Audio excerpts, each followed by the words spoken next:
My husband's mistress knocked on my door and demanded that my children and I move out of our house. A woman I'd never seen before knocked on my door at 8 in the morning while my kids were eating breakfast. She stood there in designer heels and a dress that cost more than my monthly grocery budget. "You need to be out by the end of the month," she said, like she was discussing the weather. "Trevor and I are ready to make this our home."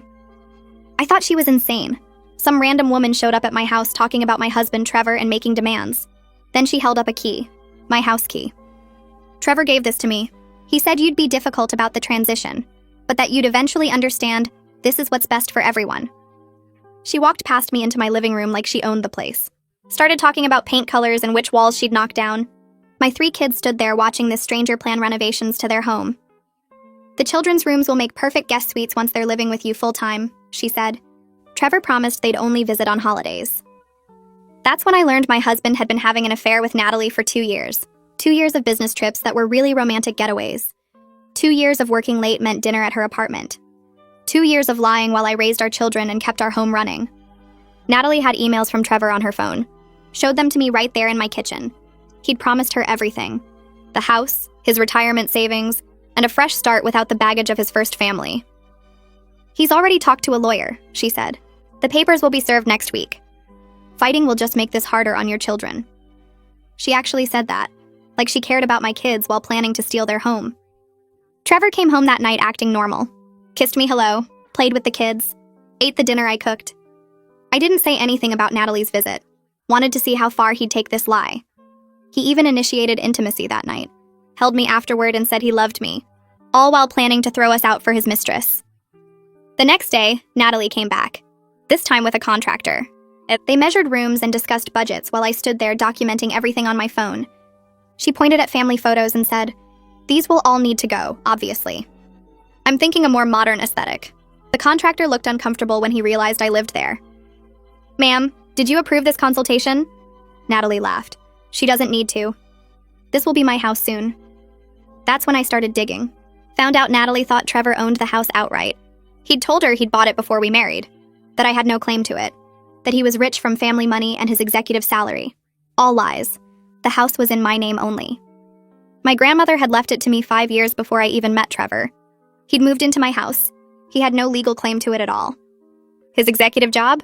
He was middle management at a company that was about to downsize. His family's money? His parents were retired teachers living on Social Security. He'd been funding his affair with credit cards he'd opened in secret. $40,000 in debt for jewelry, trips, and deposits on venues for a wedding Natalie was already planning. She'd quit her job 6 months ago because Trevor told her she'd never have to work again. She'd given up her apartment and was living in a hotel he was paying for. A hotel that was about to kick her out because his credit card was maxed. I invited Natalie for coffee to discuss the transition. She showed up smug, carrying fabric samples for curtains. Started talking about how mature I was being about the situation. Most first wives make such a fuss. But you understand Trevor deserves happiness. I let her talk. Let her describe their future. Let her show me the engagement ring Trevor had bought with a credit card that was about to be declined. Then I showed her the deed to my house. Her face went pale. "That's not possible," Trevor said. I showed her his real pay stubs. His middle management salary barely covered his car payment. She showed him the credit card statements with her hotel bills about to send him into bankruptcy. Showed her the email from his company about upcoming layoffs that would definitely include him. "He's been lying to both of us," I said. "But you're the one who quit her job and gave up her apartment for a fantasy." Natalie tried to recover. "He loves me. We'll figure it out together." That's when I played the recording of Trevor from that morning. I'd confronted him about the affair before he left for work. He'd broken down completely. "She means nothing." Natalie was just excited. "You're my wife, the mother of my children. I'll end it today. I'll do whatever it takes to save our marriage." I'd asked him directly what he'd promised her. I told her what she wanted to hear. She was so desperate for someone to save her. It was honestly pathetic how easily she believed everything. What kind of idiot quits their job for a married man? Requested Reds is on Spotify now. Check out link in the description or comments. Natalie sat frozen across from me, staring at her phone like the screen might change if she looked long enough. Tears ran down her face and ruined her perfect makeup. She looked up at me with red eyes and asked how long I'd known about the lies. I told her I discovered everything yesterday when she showed up at my door with that key. Her face crumpled and she put her head in her hands. I watched her shoulders shake and felt nothing. This woman had walked into my home and talked about turning my kids' rooms into guest suites. She'd planned my family's destruction while standing in my kitchen. The tears on her phone screen made the recording pause button look blurry. She wiped her eyes with a napkin and asked if I had more proof. I showed her the credit card statements I'd found that morning, all $40,000 of debt Trevor had hidden. She went pale, reading through the charges at restaurants and hotels, jewelry stores, and a wedding venue deposit. Her hands shook when she reached the hotel bill from last week, the one about to max out his final card. She admitted she had nowhere to go and less than $200 in her bank account. The hotel bill was due tomorrow, and Trevor's credit card would be declined. She'd given up her apartment 6 months ago, when he promised she'd never need to work again. I watched her realize she'd destroyed her life for a fantasy. Part of me felt satisfied seeing her understand what Trevor had done to both of us. But another part felt sorry for her because I knew exactly how she felt right now. That moment when everything you believe turns out to be lies. When the future you planned disappears in an instant. I'd felt it yesterday morning when she showed up at my door. She was feeling it now at this coffee shop table. I told Natalie she needed to figure out her own situation because I had 3 children to protect. My voice came out harder than I meant it to, but I couldn't help her. She'd chosen to believe a married man's promises and quit her job without checking if any of it was real. Those were her choices, and now she had to deal with them. She nodded without looking at me and stood up from the table. The fabric samples for curtains sat between us, and she left them there when she walked out. I sat alone for another 20 minutes drinking cold coffee and trying to process everything. My husband had destroyed 2 women's lives with his lies. He'd promised Natalie a future that didn't exist while promising me a marriage that was already over. He'd spent money we didn't have on a relationship that meant nothing to him. The recording on my phone proved he'd called her pathetic for believing him. But he'd also called me his wife and the mother of his children while planning to throw us out. I didn't know which woman he'd lied to more. Maybe he'd lied to both of us equally. Maybe he'd lied so much he didn't even know what the truth was anymore. When I got home, Trevor was playing video games in the living room like nothing had happened. And our kids were at the school and he'd taken the day off work, claiming he felt sick. I stood in the doorway watching him mash buttons on the controller. His eyes stayed locked on the TV screen where cartoon characters fought each other. This was the man I'd been married to for 13 years, the father of my 3 children. The person I'd trusted completely with my life and my future. He looked like a stranger sitting on my couch in my house. His hair needed washing and he wore the same clothes from yesterday. Empty soda cans covered the coffee table and a pizza box sat open on the floor. He hadn't even bothered to clean up or pretend everything was normal. He just sat there playing games in the middle of the day while his life fell apart around him. I thought about all the nights he'd come home late from work, all the business trips that were really romantic getaways, all the times he'd held me and said he loved me while planning to leave. My hands clenched into fists at my sides. I told Trevor I'd met with Natalie and knew everything about the promises, the debt, and the lies. He dropped the game controller and his face went pale. The controller bounced off the couch and landed on the floor. His character died on screen, but he didn't notice.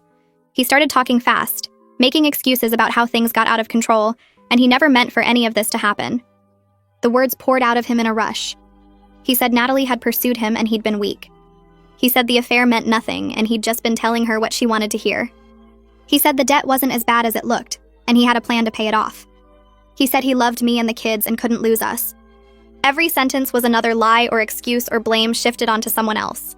And I stood there listening to him try to talk his way out of destroying our family.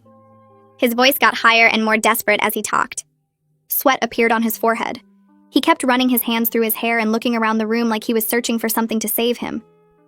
Trevor stood up and tried to hug me, reaching for me with both arms. I stepped back and told him I needed space to think. He followed me down the hallway as I walked toward our bedroom. His voice rose as he pleaded his case, saying he'd do anything to fix this.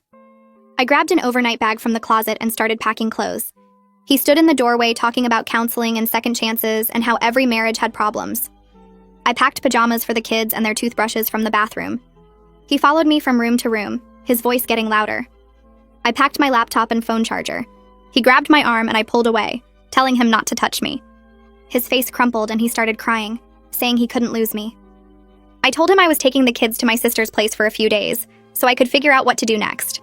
He blocked the bedroom door and said we needed to talk this through right now. I told him to move. He didn't. I pulled out my phone and said I'd call the police if he didn't let me leave. He moved. I picked up the kids from the school early and told them we were having a sleepover at Aunt Lila's house. They climbed into the car excited, asking if they could stay up late and watch movies. Brandon wanted to know if Lila would make her famous pancakes for breakfast. Jimena asked if she could bring her stuffed animals.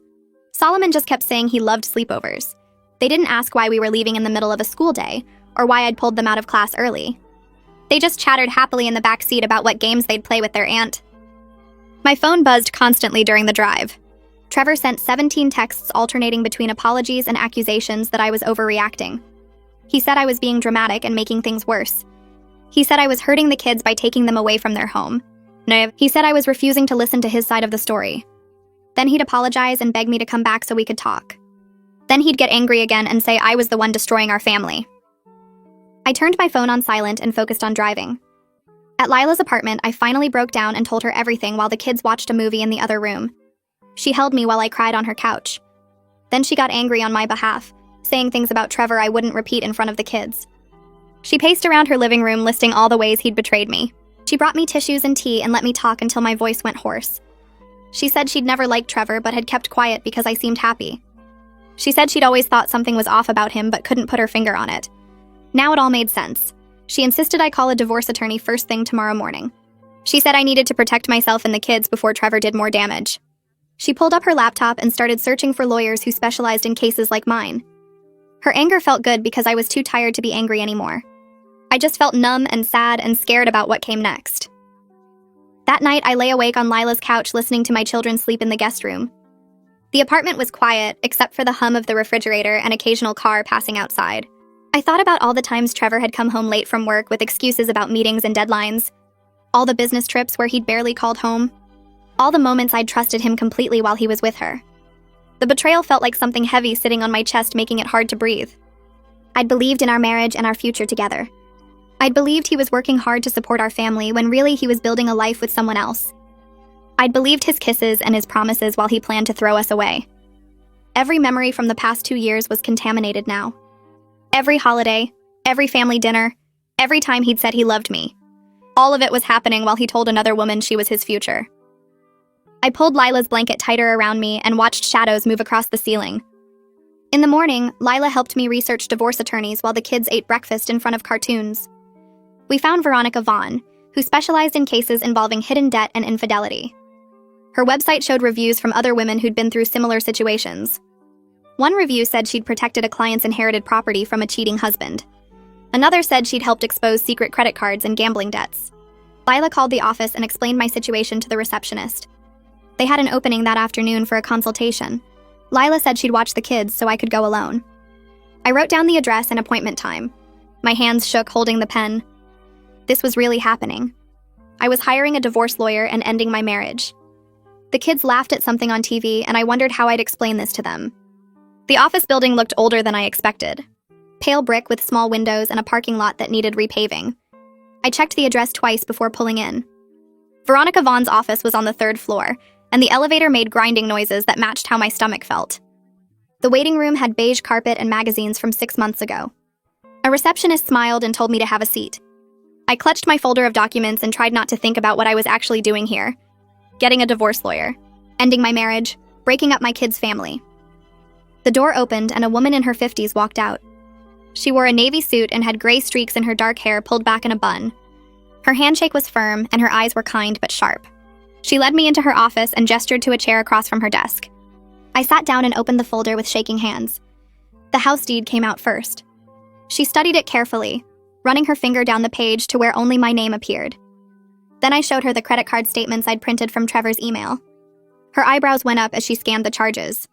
Hotels in Miami, jewelry stores, restaurant bills for 2.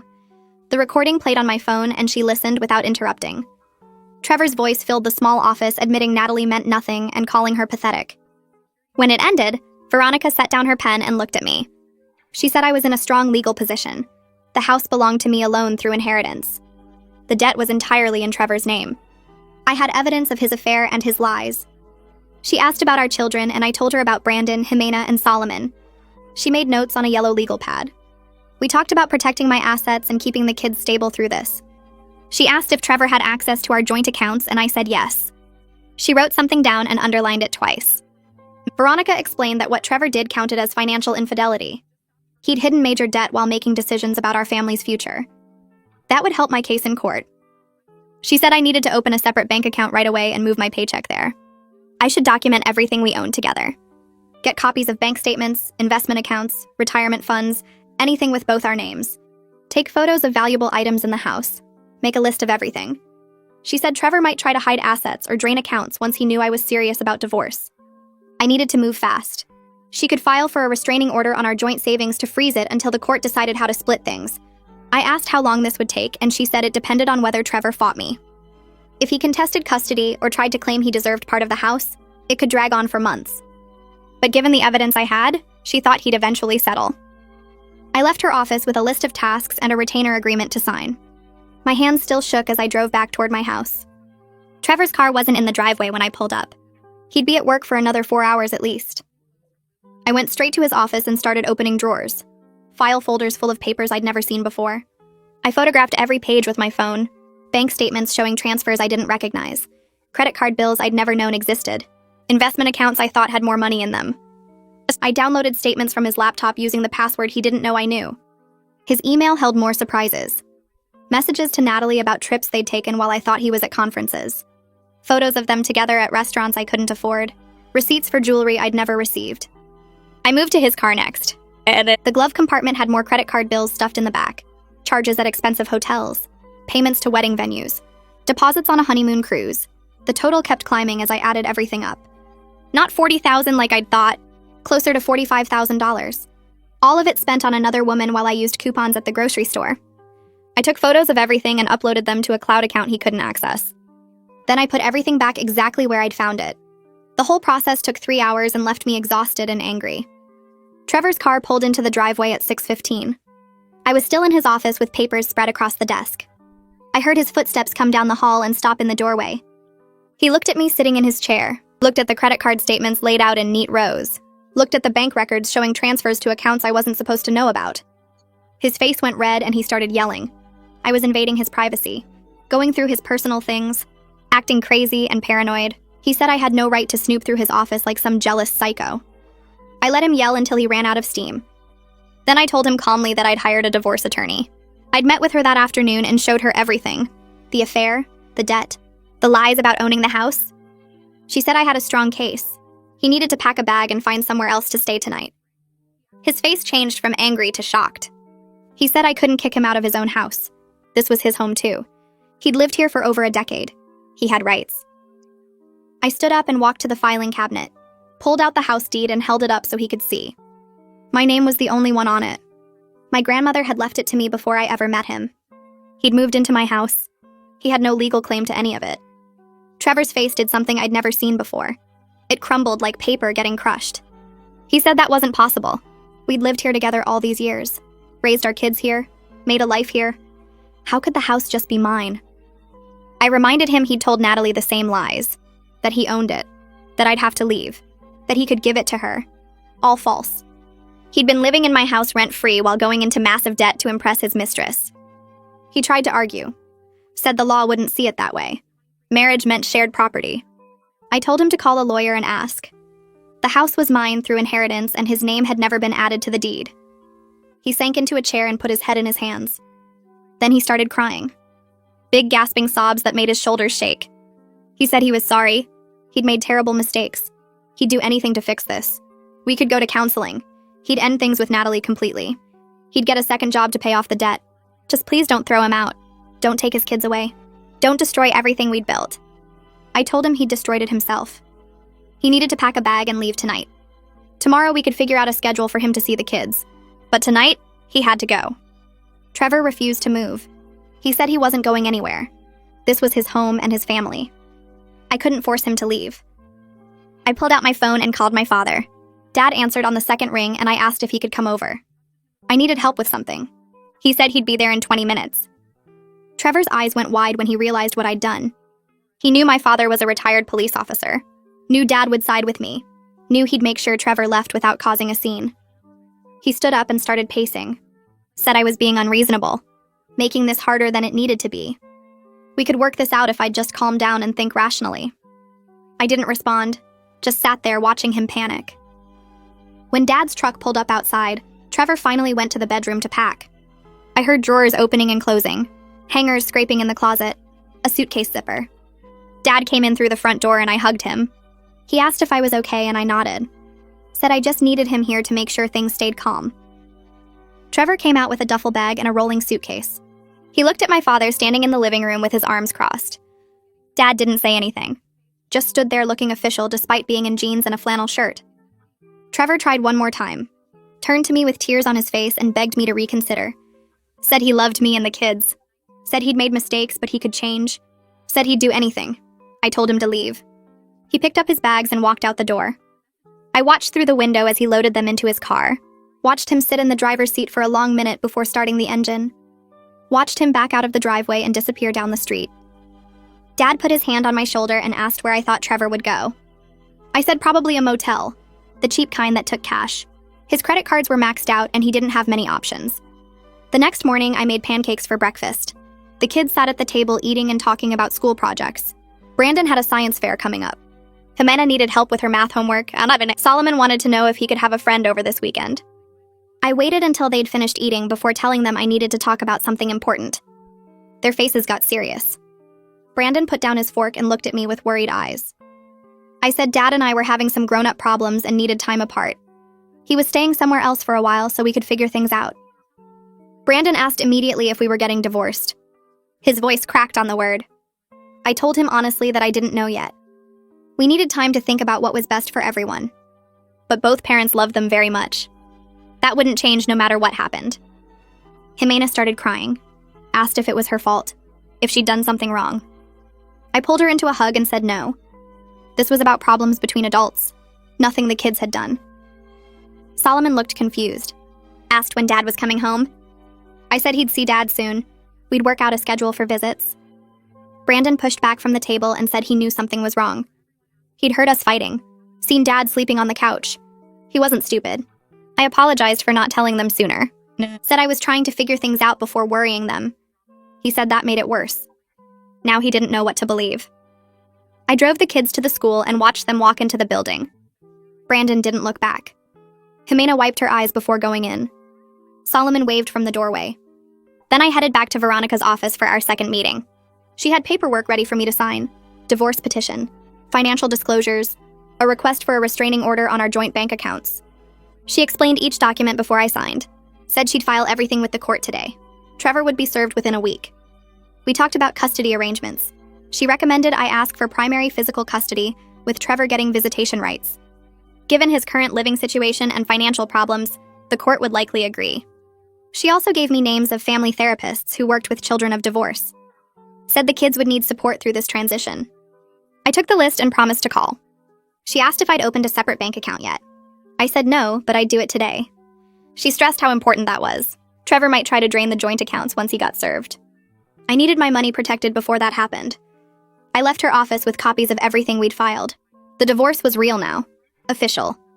There was no going back from this. Trevor's mother called while I was at the bank. Her number showed up on my phone and I almost didn't answer. But I knew she'd keep calling until I did. Her voice was thick with tears when I picked up. She said Trevor had called her last night saying I'd kicked him out over nothing. That I was being cruel and unreasonable. That he didn't understand what he'd done wrong.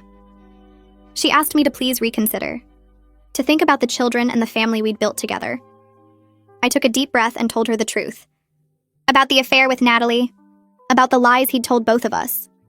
About the $45,000 in secret debt he'd racked up. About him promising to give my house to another woman. There was silence on the other end of the line. Then she said she had no idea. Trevor had told her everything was fine. That I was just going through something and being difficult. I said he'd lied to everyone. Me, Natalie, his parents, probably people at work.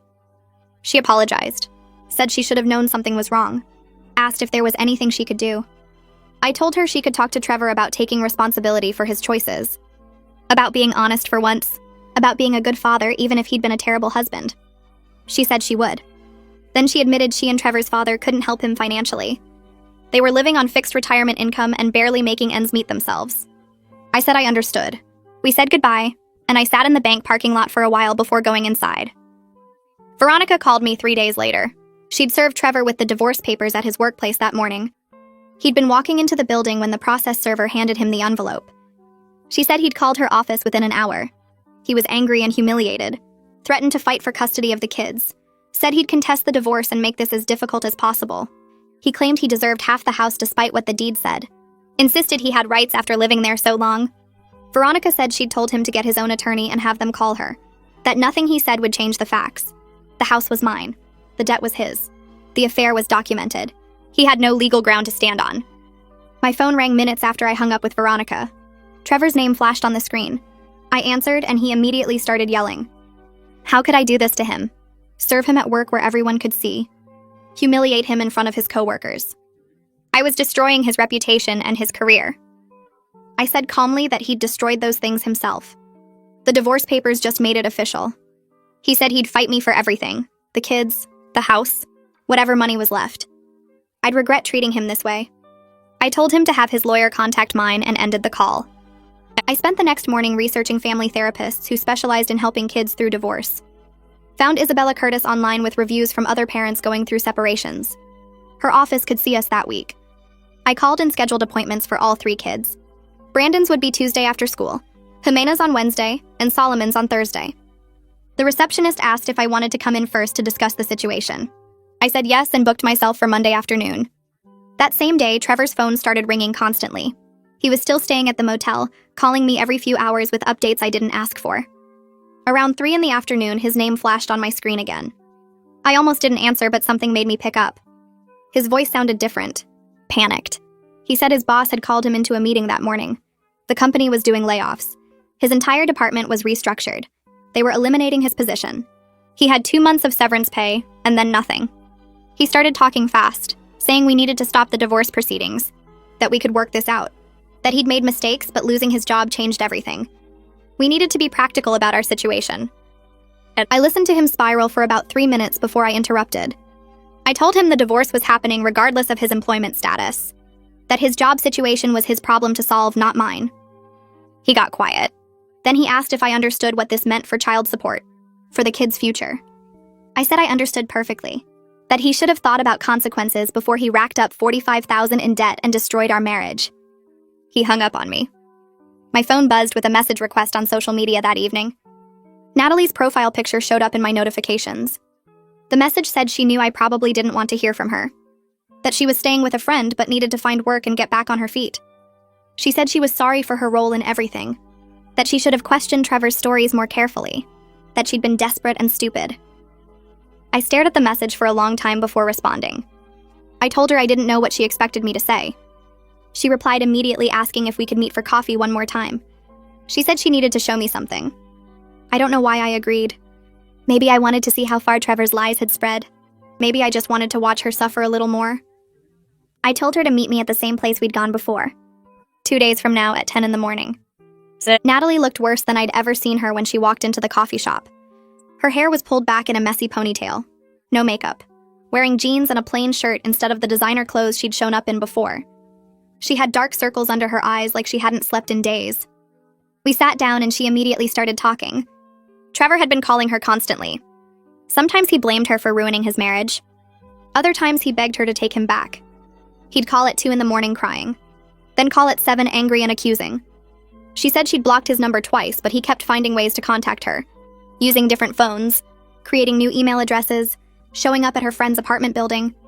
She pulled out her phone and opened her messages, started scrolling through texts from numbers she didn't recognize, all from Trevor, all saying the same desperate things in different ways.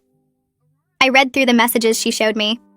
Trevor was telling her I was being unreasonable, that I'd kicked him out over nothing, that he still loved her, and they could still be together once he sorted out the divorce.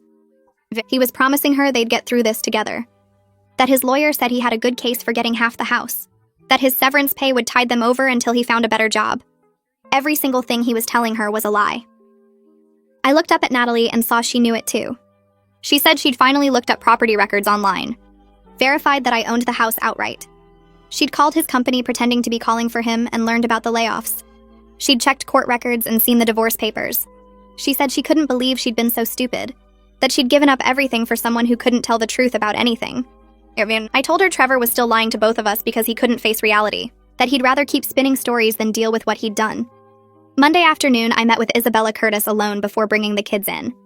She had a warm office with comfortable chairs and toys in the corner for younger children. I explained the whole situation while she took notes. The affair, the lies, the financial mess, the divorce. She asked about the kids and how they were handling everything. I told her Brandon was angry and withdrawn. Jimena kept asking if this was her fault. Solomon didn't fully understand, but he could sense something was wrong.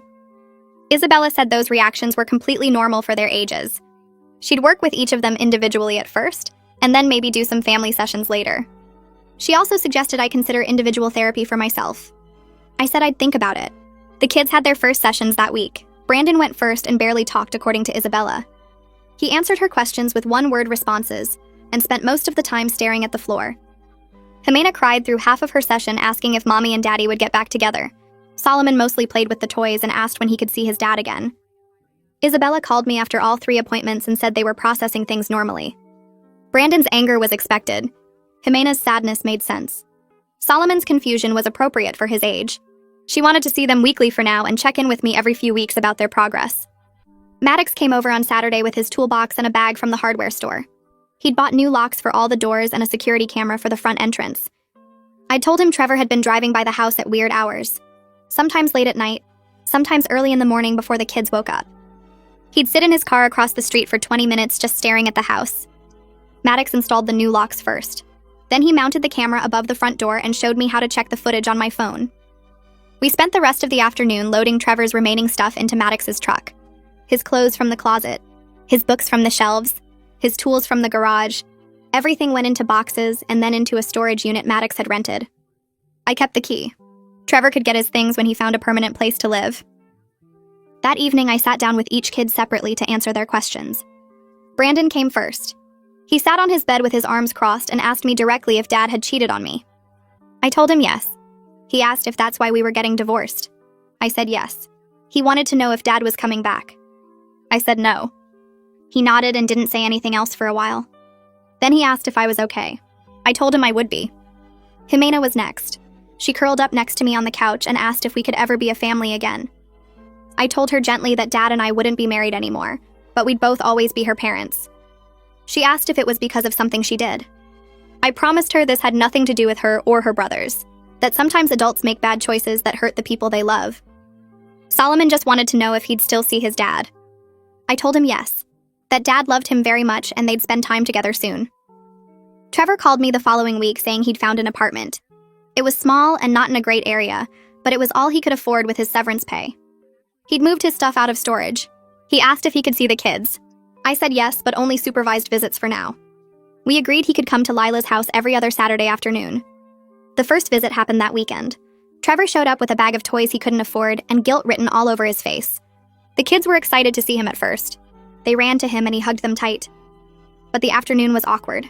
Long silences, forced conversations, Trevor trying too hard to act like everything was normal. Brandon barely engaged. Jimena kept looking at me like she needed permission to enjoy herself. Solomon was the only one who seemed genuinely happy. When Trevor left, he hugged each kid and promised he'd see them again soon. The phone calls started coming a few days later. Unknown numbers at first, then calls from 800 numbers, all looking for Trevor. Credit card companies wanting to know where he was, when he'd be making payments, if I knew how to reach him. I explained each time that we were separated, that I didn't have access to his accounts or his financial information. I gave them his new address and his phone number. One collector told me they were considering legal action, that the debt had gone unpaid for months, that they'd tried reaching him at his work number but he was no longer employed there. I felt a wave of relief knowing those accounts were only in his name, that his financial disaster couldn't touch me or the kids. Veronica filed the paperwork for temporary custody and child support the following Monday. She called me that afternoon to explain the court had scheduled a hearing for 3 weeks out. The judge would review Trevor's employment situation and determine support based on his previous salary, even though he currently had no income. She warned me Trevor's lawyer would argue for reduced payments given his unemployment, but the court typically expected parents to maintain their earning capacity. Trevor would need to find work fast or face serious consequences for non-payment. I scheduled an appointment with Kira Barrett, a credit counselor Veronica recommended. Her office was in a small building downtown, decorated with motivational posters about financial freedom. Kira was younger than I expected, maybe 30, with bright red glasses and a warm smile. She pulled up spreadsheets on her computer and asked detailed questions about my income, bills, and monthly expenses. I showed her bank statements, utility bills, and my paycheck stubs. She typed numbers into her software and studied the results. After 20 minutes, she turned the screen toward me and walked through a detailed budget. My income alone could cover everything since I owned the house outright. No mortgage meant I had flexibility other single parents didn't have. It would be tight, she said, especially with 3 kids. But manageable if I planned carefully and built an emergency fund. She helped me identify areas to cut back and showed me how to track spending. By the end of the meeting, I felt lighter. I could do this without Trevor's money. The house my grandmother left me was saving my family. That night, after the kids went to bed, I opened my laptop to check email. Trevor had sent a message at 2 a.m. with the subject line, "I'm sorry." I almost deleted it without reading, but curiosity won. The email was long, rambling, full of apologies and self-pity. He wrote that he messed up everything and didn't know how to fix it, that he never meant to hurt me or the kids, that Natalie had pursued him and he was weak, that he was scared and made terrible choices. He claimed he still loved me and wanted to work things out if I'd give him another chance. The whole thing made me angry all over again. No real accountability, just excuses. He blamed Natalie for pursuing him instead of owning his decisions. He talked about his fear and weakness like those were valid reasons to destroy our family. I closed the laptop without responding. He didn't deserve my energy. 2 weeks later, I heard through a mutual friend that Natalie found work as a receptionist at a dental office. She'd rented a small studio apartment in a cheaper part of town, the kind of place she never would have considered when she thought she was marrying into money. The friend said Natalie had blocked Trevor's number and refused to talk about him. She'd apparently told people she learned an expensive lesson about believing men who make big promises. I felt a strange mix of satisfaction and sympathy. She'd been lied to just like me, even if her role in my pain made it hard to feel too sorry for her. The custody hearing arrived on a cold Tuesday morning. I wore a simple dress and minimal makeup, wanting to look responsible and stable. Veronica met me outside the courtroom and reviewed what to expect. Trevor sat across the room with his lawyer, looking defeated in a wrinkled suit. His hair needed cutting and he'd lost weight. The judge was a stern woman in her 50s who reviewed our case with no visible emotion. She asked Trevor about his job search and he stammered through an explanation about applications and interviews. She asked me about childcare arrangements and I described the kids' routine, their schools, their therapy sessions with Isabella. After an hour of questions and testimony, the judge granted me primary physical custody. Trevor would get supervised visitation every other weekend at a location we'd agree on. The judge also ordered child support based on Trevor's previous income, not his current unemployment. His lawyer objected, but the judge was firm. Trevor had voluntarily left his job, and the court expected him to maintain his earning capacity. He looked like he might cry as the judge dismissed us. I walked out feeling relieved but not victorious. This was just the beginning of a long process. I started individual therapy the next week. My therapist was an older woman named Dr. Smith, who specialized in divorce and family trauma. She asked me to describe my feelings about the marriage ending, and I found myself crying within the first 10 minutes. I'd been holding everything together for the kids, staying strong and practical. But sitting in her quiet office, I finally let myself feel the grief. Dr. Smith helped me understand I wasn't just mourning the relationship, but the future I thought we'd have together. The plans we'd made, the life I'd imagined, all of it was gone. She validated my anger while also pushing me toward acceptance. She said it was okay to be furious at Trevor for what he did. But eventually, I'd need to process that anger and move forward for my own peace. The sessions became a safe place to be honest about my pain, without worrying about how it affected my kids. Trevor called me 3 weeks after the hearing to say he'd found a job. Sales position at a car dealership, commission-based, paying less than his previous salary but giving him some income. He immediately complained about how unfair the child support order was, how he could barely afford rent and basic expenses after the payment came out. I reminded him these were consequences of his own choices. He created the debt, had the affair, lost his job through his own actions. The judge's order wasn't unfair, it was holding him accountable. He got quiet and then asked if we could talk about reducing the amount. I said no and ended the call. Veronica had already told me the court was unlikely to modify the order this quickly anyway. The kids started their new routine of visiting Trevor every other weekend at Lila's house.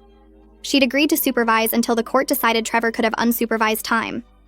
The first few visits were awkward. Brandon barely talked to his father, clearly still angry about everything that happened. Jimena tried to act normal, but Isabella said she was struggling with divided loyalty, wanting to love her dad, but feeling like that betrayed me. Solomon was the only one who seemed genuinely happy during visits, too young to fully understand the complications. Trevor brought them small gifts he couldn't afford and tried too hard to make everything fun. The kids came home exhausted from the emotional effort of pretending things were okay. A month into Trevor's new job, he called sounding panicked. His creditors had started garnishing his wages for the unpaid credit card debt. The garnishment took a huge chunk of his paycheck, leaving him with barely enough to cover rent and food.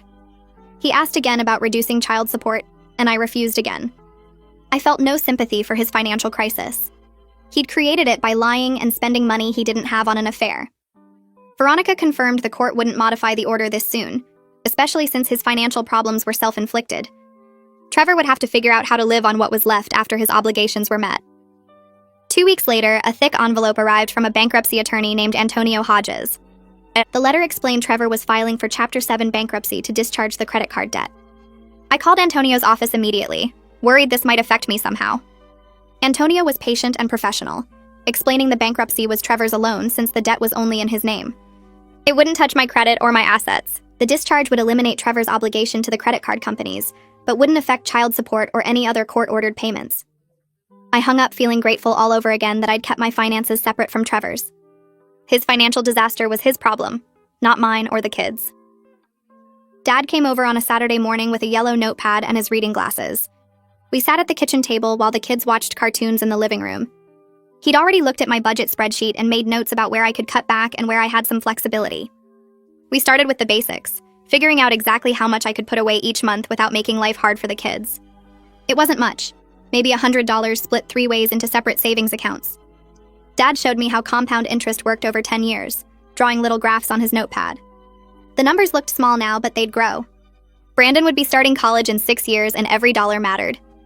Dad told me about 529 plans and tax advantages I didn't understand. He explained it twice until it made sense. We set up automatic transfers so I wouldn't have to think about it each month. The money would move from checking to savings before I could spend it on something else. Dad looked at me across the table and said he was proud of how I handled everything. That I protected my children and kept my head clear when most people would have fallen apart. His words made my throat tight. I'd felt like I was barely holding things together, just reacting to each new crisis. But Dad saw strength I didn't know I had. He squeezed my hand and said my grandmother would be proud too. She'd left me the house knowing I'd need that security someday. Maybe she'd known better than I did what kind of man Trevor would turn out to be. Friday afternoon, Trevor texted saying he couldn't take the kids this weekend. Said he had the flu and didn't want to get them sick. I stared at the message knowing it was probably a lie. He'd been getting more withdrawn lately, showing up to pickups looking exhausted and defeated. The kids were already packed, excited to show him their school projects. I called them into the kitchen and explained Dad wasn't feeling well. Brandon's face went hard. He said he knew this would happen, that Dad would start flaking out on them. Jimena looked like she might cry but held it together. Solomon just asked if they could still go next weekend instead. I tried to sound positive, telling them Dad loved them and would never miss a visit unless he was really sick. Brandon wasn't buying it. He said Dad let everyone down. That's what he did. I wanted to defend Trevor but couldn't find the words. My son was right. Trevor had a pattern of disappointing people when things got hard. I suggested we have a movie night instead. Order pizza and make it special. The kids agreed, but the excitement was gone. They went back to their rooms to unpack while I texted Trevor back saying I hoped he felt better. He didn't respond. Later that night, I heard Brandon on the phone with Trevor, his voice tight with anger. I stood outside his door listening.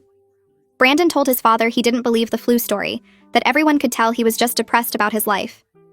Trevor must have said something because Brandon got quiet. Then my son said something that broke my heart. He told Trevor he was tired of making excuses for him to Jimena and Solomon, that the younger kids still believed Dad was a good person, but Brandon knew better. He hung up without saying goodbye. 3 weeks later, Veronica and I sat in a conference room with Trevor and his attorney for mediation.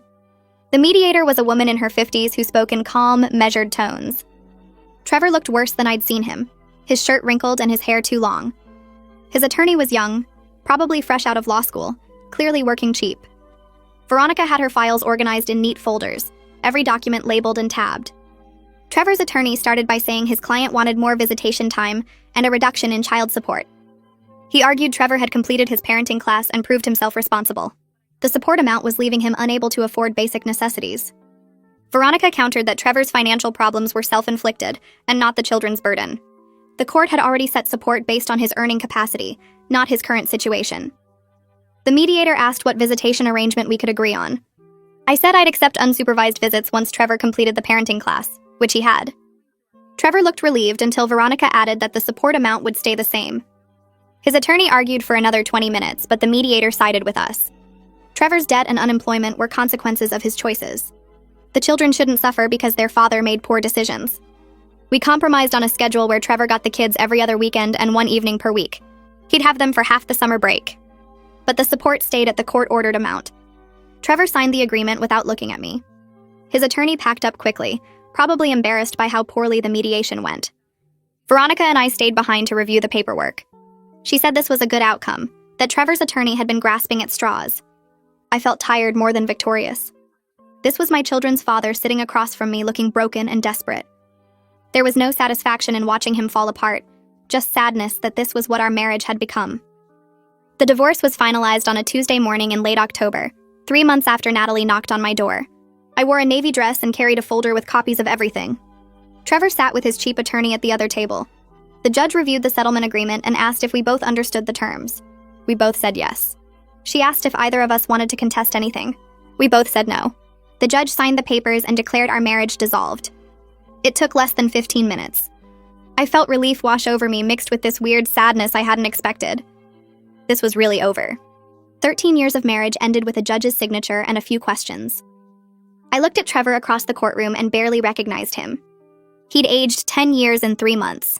His face was drawn, his eyes empty. He sat there with his attorney who couldn't afford a decent suit, facing the reality of everything he'd lost. His house that was never his wife who'd trusted him completely, his children who were learning to live without him, his financial security that had been built on lies and credit cards. The judge asked if there was anything else, and we both said no. Veronica gathered her papers and we left through the side door. Trevor and his attorney went out the front. I didn't try to talk to him. There was nothing left to say. I kept my married name when I filled out the paperwork at the DMV. The clerk asked if I wanted to change it back and I said no. My kids had this last name, and I didn't want them confused about family identity. Didn't want them wondering why mom had a different name on the school forms and permission slips. The house stayed solely in my name, exactly as it had been. Trevor had no claim to any of my assets. The settlement made that crystal clear. My grandmother's gift remained mine, protecting me and my children exactly as she'd intended. I drove home from the courthouse feeling strange, free but also unmoored. I'd been a wife for 13 years, and now I wasn't. That identity had shaped so much of my daily life. Now I had to figure out who I was as just me. Not Trevor's wife, not part of a couple. Just a single mother with 3 kids and a house and a job. The freedom felt good, but also scary. I pulled into my driveway and sat in the car for a few minutes. This was my house, my space, my life. Trevor had left the courthouse without speaking to me, just walked to his car and drove away. I wondered what he was thinking. If he regretted everything or just felt sorry for himself. If he blamed me for not forgiving him or finally accepted responsibility for his choices. I'd probably never know and realized I didn't need to. His thoughts and feelings weren't my problem anymore. A message from Natalie appeared in my inbox that evening. I almost deleted it without reading, but curiosity won. She said she was dating someone new, a guy who treated her well and was honest about his situation. He had his own place and a steady job and didn't make promises he couldn't keep. She thanked me for showing her the truth about Trevor, even though it was painful at the time. Said she'd learned an expensive lesson about believing men who made big promises. She hoped I found happiness and that my kids were doing okay. The message was short and genuine.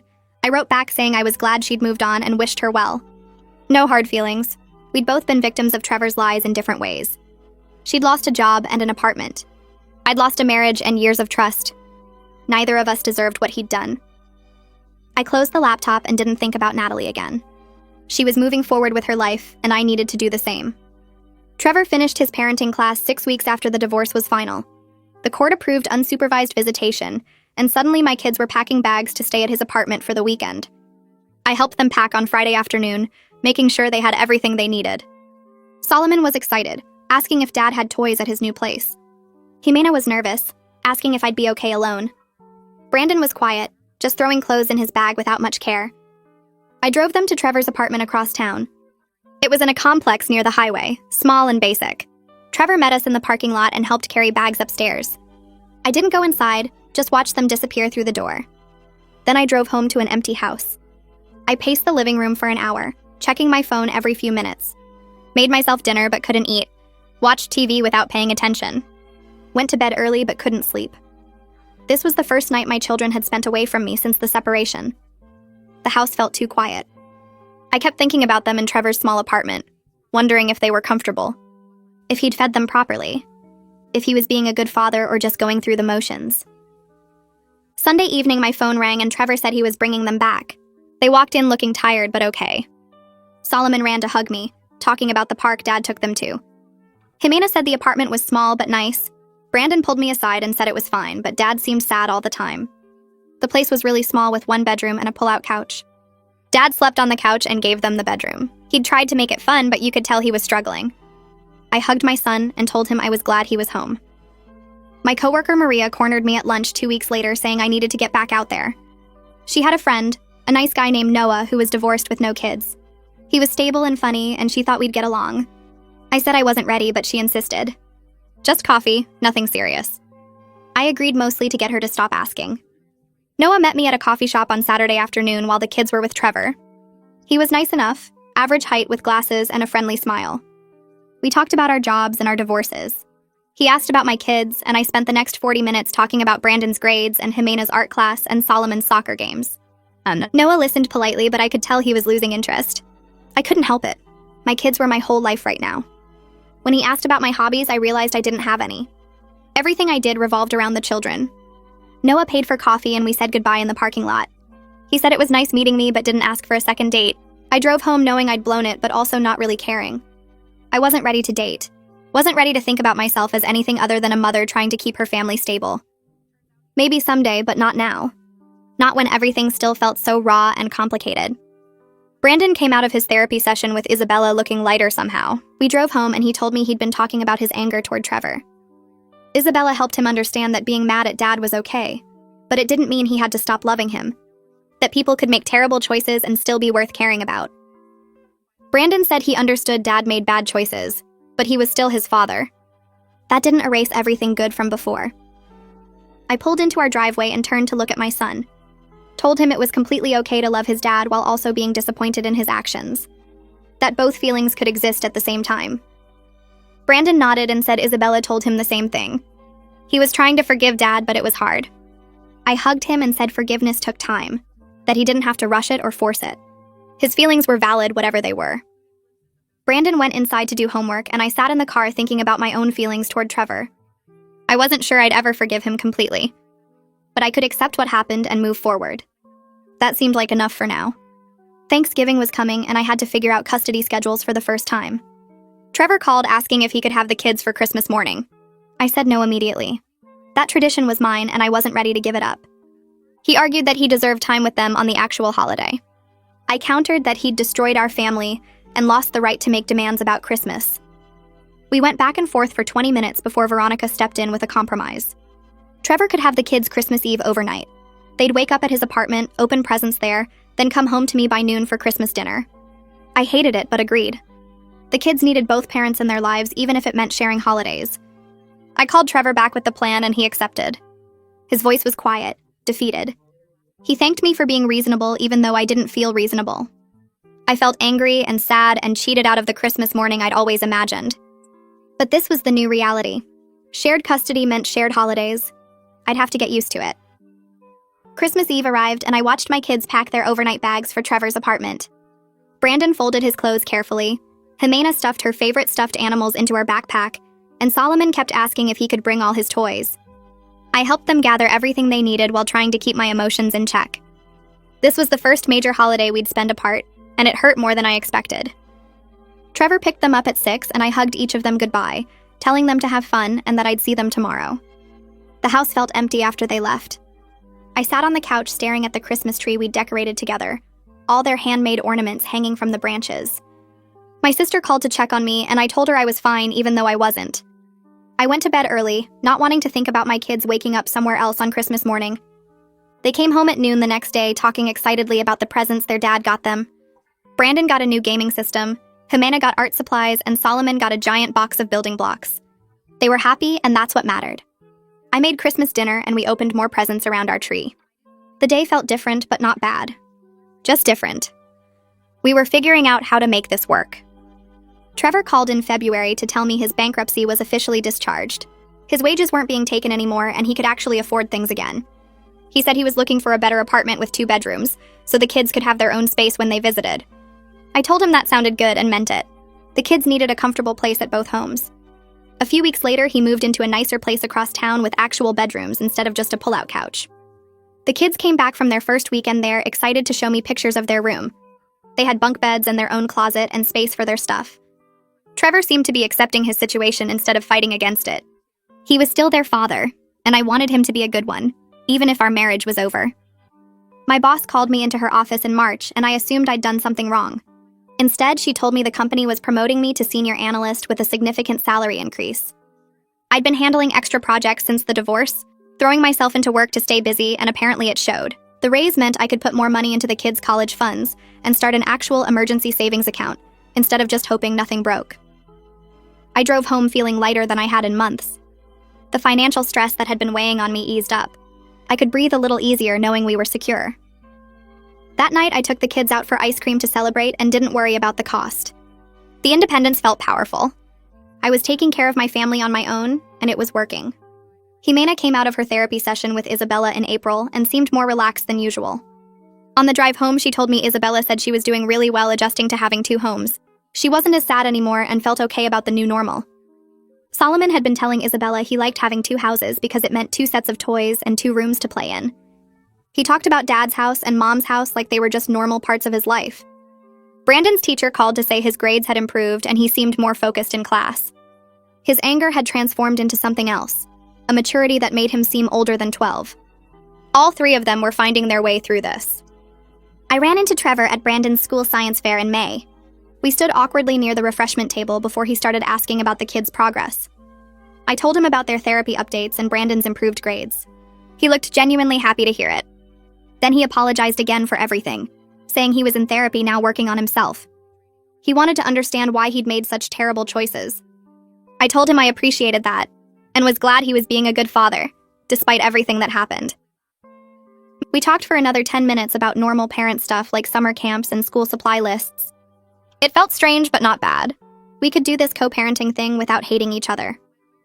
Lila came over for dinner in June, and we sat on the back porch after the kids went to bed. She told me she was proud of how I'd handled everything. I could have made Trevor's life much harder, could have turned the kids against him, could have dragged everything out in court, but I chose to protect the kids and let them love their father. She said that took real strength. I told her I did it for Brandon, Jimena, and Solomon, not for Trevor. They needed both parents in their lives even if those parents weren't together anymore. Lila squeezed my hand and said I was a better person than she would have been. I didn't feel particularly noble. I just felt tired and ready to move forward. 6 months after the divorce was final, I woke up one Saturday morning and realized I felt genuinely happy. The house was peaceful without the tension of Trevor's lies hanging over everything. My kids were laughing in the living room playing a board game. I had money in savings and a job I was good at. The panic and anger that had consumed me for months had faded into something manageable. I wasn't interested in dating yet. Couldn't imagine letting someone new into our lives, but I was open to the possibility eventually. Maybe someday. For now, I was content with the life I'd built for myself and my children. Brandon mentioned in July that their dad had a girlfriend.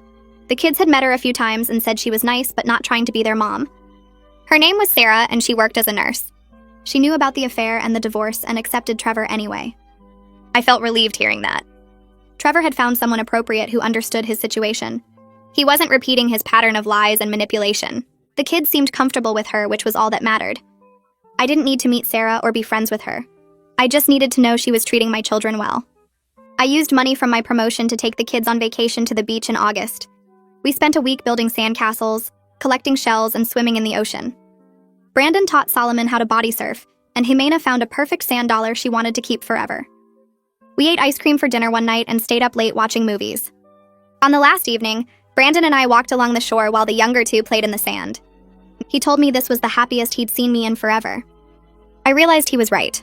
I was happy. Actually happy. Not just pretending for their sake. Isabella called in September to discuss the kids' progress. They were adjusting well to their family structure and didn't need weekly therapy anymore. She recommended monthly check-ins just to make sure everyone stayed on track. The kids had done the work and come through it okay. I scheduled my own therapy appointment for later that week because I wanted to keep processing everything. The sessions helped me plan for the future instead of dwelling on the past. And I was building a new life and I needed support to do it right. I called the bank in October to ask about refinancing options. The house needed some repairs and I'd taken out a small mortgage to cover the work. My credit was solid and the interest rates had dropped since I'd originally borrowed the money. The loan officer scheduled an appointment with an appraiser to evaluate the property's current value. He arrived on a Tuesday afternoon with his clipboard and measuring tape, walking through each room and taking notes. He examined the kitchen renovations, the updated bathrooms, and the new roof I'd installed last spring. When he finished his assessment, he told me the house had increased in value by almost 30% since my grandmother had left it to me. The neighborhood had become more desirable, and properties like mine were selling quickly. I sat at the kitchen table after he left, thinking about my grandmother and how she'd worked her entire life to buy this house. She'd paid it off years before she died and made sure it went directly to me, not to my parents who might have sold it. She'd given me security I didn't even understand until Trevor tried to take it away. The refinancing went through within 3 weeks, and my monthly payment dropped by $200. That money went straight into the kids' college fund. Trevor sent me a text in November asking if we could switch to a shared calendar app for coordinating the kids' schedules. He'd missed a soccer game because I'd told him about it through email, and he claimed he hadn't seen the message. I downloaded the app and started entering all the kids' activities, medical appointments, and school events. He did the same with his visitation schedule and any plans he made with them. We kept our messages focused entirely on logistics. No personal comments, no discussions about our failed marriage, just information about Brandon, Jimena, and Solomon. It worked surprisingly well. I could see when he planned to pick them up, what activities he'd scheduled during his weekends, and any changes to his availability. He could see the same from my end. We weren't friends, and we'd never be friends, but we'd figured out how to cooperate for the sake of our children. The anger I'd felt for so long had faded into something manageable. I didn't hate him anymore. I just felt nothing when I thought about him, which seemed like progress. The following October marked a year since the divorce was finalized. My sister suggested I host a dinner party to celebrate moving forward with my life. I invited Lila, Remy, Maddox, and a few close friends who'd supported me through everything. I spent the afternoon cooking and setting the table, feeling genuinely excited about having people in my house for something happy. The kids helped me arrange flowers and put out the good dishes. Everyone arrived around 6, bringing wine and desserts and filling the house with conversation and laughter. My father stood up halfway through dinner and raised his glass. He talked about resilience and new beginnings, about how proud he was of the way I'd protected my children and rebuilt our lives. He said I'd shown incredible strength, and he knew my grandmother would be proud. I looked around the table at my kids, my sister, my brother, my parents, and the friends who'd stayed by my side. I had everything I truly needed right there in that room. The life I'd built wasn't the one I'd planned, but it was good, and it was mine, and nobody could take it away from me. I tucked Solomon into bed one night in late October after reading him his favorite story. He looked up at me with his serious 6-year-old expression and told me he was happy even though things were different now. He said he loved both his parents and liked having 2 homes where people wanted him. He got to have 2 Christmases and 2 birthdays, and Dad's apartment had a pool. I kissed his forehead and smoothed his hair back, feeling my chest tighten with emotion. We'd all survived this crisis and come out stronger on the other side. My kids were okay. They were more than okay. They were thriving despite everything that had happened. I turned off his light and stood in the doorway for a moment, watching him settle into sleep. Then I went downstairs to my own life, my own home, my own future that belonged entirely to me.